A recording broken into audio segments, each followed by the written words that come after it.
ឆាណងបន្លែធម្មជាតិដាំខ្លួនឯងនៅក្រៅផ្ទះផ្លែល្អមែនទែននិយាយពីដើមវិញឡើងទៅហួរចាំថ្ងៃណាមួយទៅថតដើមម្ដងឲ្យមើលម្ដងថ្ងៃនេះថតដើមម្ដងអត់តាន់ទេមកថតពីវិធីធ្វើឆាណងមីស៊ូហើយយើងមានសាច់ជ្រូកតិចទៅខ្លាញ់ជ្រុំតិចទៅហើយ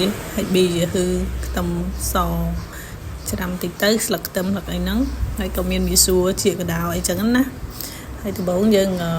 មកចំហៀវខ្លាញ់ជ្រូកហើយយើងឆាយើងមានខ្លាញ់ជ្រូកចំហៀវអញ្ចឹងឆាឆ្ងាញ់ហ្នឹងហើយយើងសល់កាខ្លាញ់ហ្នឹងយើងយកមកឆាធ្វើសាច់ទៅក៏ឆ្ងាញ់ដែរវាស្រួយពេលយើងឆាទៅយើងញ៉ាំប៉ះយើងស្រួយអញ្ចឹងណាជិះទៅរសជាតិវាឆ្ងាញ់មួយបែបដែរហើយរសជាតិនៃខ្លាញ់ជ្រូកយើងយកមកឆា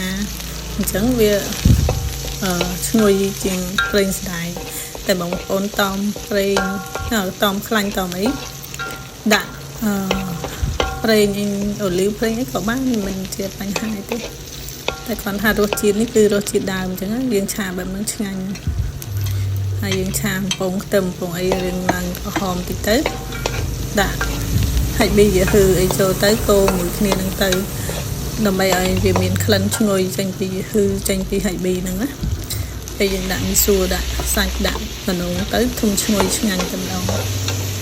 ទៅវិធីនេះខ្ញុំឆាចេះតាមអ្នកម្ដាយចេះតាមអីមកយូរ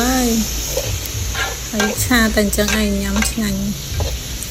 វារៀងស្ងួតបន្តិចហ្នឹងយើងកុំឲ្យឆារៀងសើមពេកហើយមីស៊ូនឹងដែរយើងយកវាទៅត្រាំទឹកឲ្យវាឡើងរីកបន្តិចទៅណាហើយវាឡើងតុនសរសៃមីស៊ូហើយចាំយកមកឆាអញ្ចឹងយើងឆាសាច់ឆាអីរៀងឆ្អិនល្មមយើងដាក់ជីកដោដាក់អីឆាឲ្យវារៀងឆ្អិនអស់ទៅចាំមកយើងដាក់បន្លែជីកដោហ្នឹងយើងត្រូវការឲ្យឆ្អិននេះដែរឲ្យវាឆ្អិនស្រួលបួរដែរកុំឲ្យឆៅជាវាងញ៉ាំទៅអាចជាពោះជាអីអញ្ចឹងណាហើយគ្រឿងផ្សំអត់មានអីច្រើនទេបងប្អូនគ្រាន់តែដាក់ស្ករអំបិលប៊ីចេងហើយនឹងមិនដាក់អំបិលទេដាក់តែម្សៅស៊ុបមាន់ឬក៏ម្សៅខ្នុរម្សៅរ៉ូឌីអីតាមបងប្អូនប្រើទៅប៊ីចេងបន្តិចស្ករបន្តិចទៅហើយទឹកត្រីបន្តិចមកហើយពេញខ្យងបន្តិចទៅមកបន្តិចមកណាហើយបើនេះបងប្អូនមានទឹកប៉េងប៉ោះដាក់ទឹកប៉េងប៉ោះបន្តិចដែរមកឬក៏ទឹកម្ទេសក៏បានដែរទឹកម្ទេសវាមានរសជាតិជូរតិចណាអញ្ចឹងយើងដាក់ទឹកម្ទេសបន្តិចទៅវាជួយឲ្យយើងចាប់ជាតិបានល្អឆ្ងាញ់អញ្ចឹងគ្រប់គ្រឿងហើយយើងចាប់ផ្ដើមច្របាច់វាហើយមិនដាក់ទឹកទេបងប្អូនអាណូងយើងដាក់មករៀងចេញទឹកពីអាណូងមកហើយអាជាតិទឹកអាណូងនេះគឺផ្អែមឆ្ងាញ់ដល់ពេលយើងដាក់មីស៊ូទៅវារីកល្មមវាអត់ឡើងរីកពេកស្អិតពេកអញ្ចឹងហើយយើងឆាណងយើងឲ្យរៀងចេញទឹកតិចទៅឲ្យវាឆ្អិនល្អតិចចាំយើងដាក់មីស៊ូហ្នឹងហើយតែ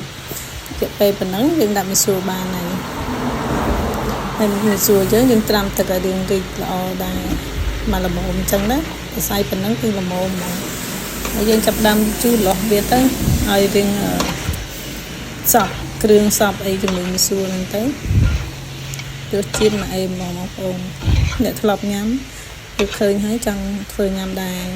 ហើយយើងញ៉ាំលេងញ៉ាំអីក៏បានញ៉ាំជាមួយបាយក៏បានអីក៏បានជាផ្អែមបើបងប្អូនធុញស្ងោរអាឡូងធុញអីយើងយកមកឆាបែបហ្នឹងញ៉ាំឆ្ងាញ់ជាទៅក្រៅផ្ទះហ្នឹងអាឡូងមកគុំញ៉ាំមិនចង់អស់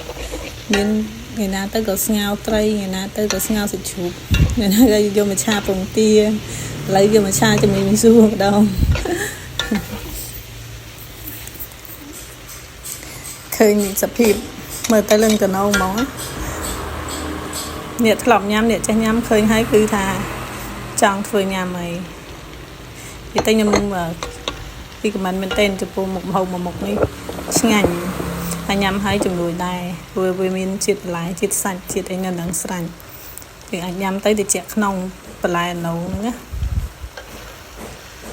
អែមតែម្ដងហើយមើលរូបរាងគេឡើងតំណងកូនខ្ញុំចូលចិត្តទាំងអស់ញ៉ាំមីស៊ូញ៉ាំ សាច់ញ៉ាំអីតែម្ដងវាញ៉ាំអញ្ចឹងទៅមកមានតែម្ដាយនឹងឯងញ៉ាំម្ដងដែរអូខេបាយបាយវីដេអូខ្ញុំមានតែប៉ុណ្្នឹងឯងសម្រាប់ឆាមីស៊ូនៅ